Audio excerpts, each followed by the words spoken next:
Hi, my name is Dima, and in this video we'll cover one of the Kinescope's video protection features – access protection at the video level. This setting lets you restrict access to a video by private link, password or work email, or allow embedding only on specific domains.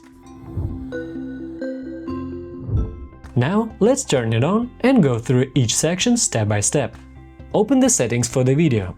Go to the privacy section. Find the Who Can Watch block. Access by private link is best when you need to share a video with a limited circle of people. Select Users with a private link, click Save and the copy icon.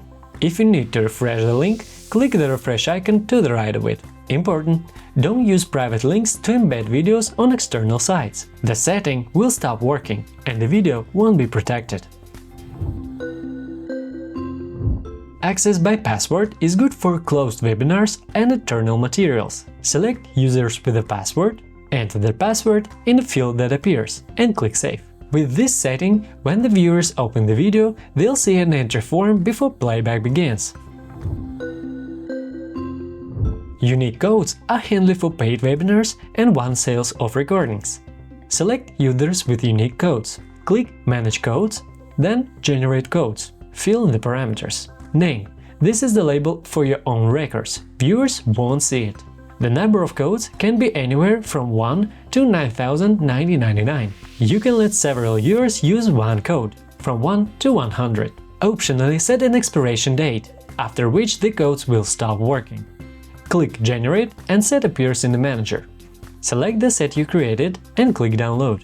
The downloaded file has two columns: code, the access code itself, and activation date, the date of first use, empty if the code hasn't been activated yet.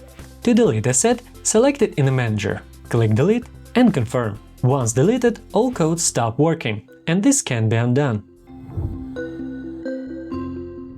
Access by work email is for corporate or educational content, when only employees or students with email addresses on approved domain should watch. Enter a corporate domain, for example, Kinescope.io. Confirm it and click Save. Here's how it works for a viewer. They open the link, enter the work email in the form, get a message with a code, enter a code and watch the video. Domain restriction is needed when the video is embedded on LMS platform, a user account or a closed section of a site. The player loads only on addresses you explicitly allowed. Even if someone copies the video's embedded code, it simply won't open on another page. In the same privacy section, find Embedding Policy. Select on specific domains, click Add Domain. Enter the site address in the text field. Click Add or click Create New Domain. If the domain is already in the system, it appears in the suggestion list.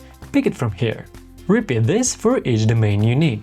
Important: to allow embedding on all subdomains, add the third level domain to the list. For Kinescope.io, for example, it's the .kinescope.io. Click Add, click Save.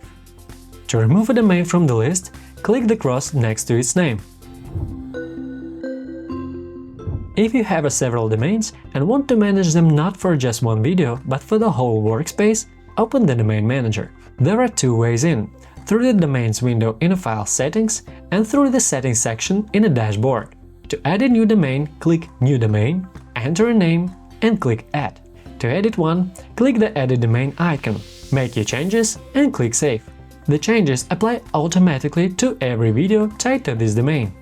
If a domain no longer needed, click the trash icon next to it and choose Archive or Delete. Confirm. An archive domain can be restored on the Archive tab. Important: both archiving and deleting unlink the domain from every connected video. The videos stay, but the domain restriction stops working. Done. Access settings at the video level are applied. Your video is protected. That's it. For ways to protect content at the player and file level, see this collection and our knowledge base. Thanks for watching. See you on Kinescope. See you in the future.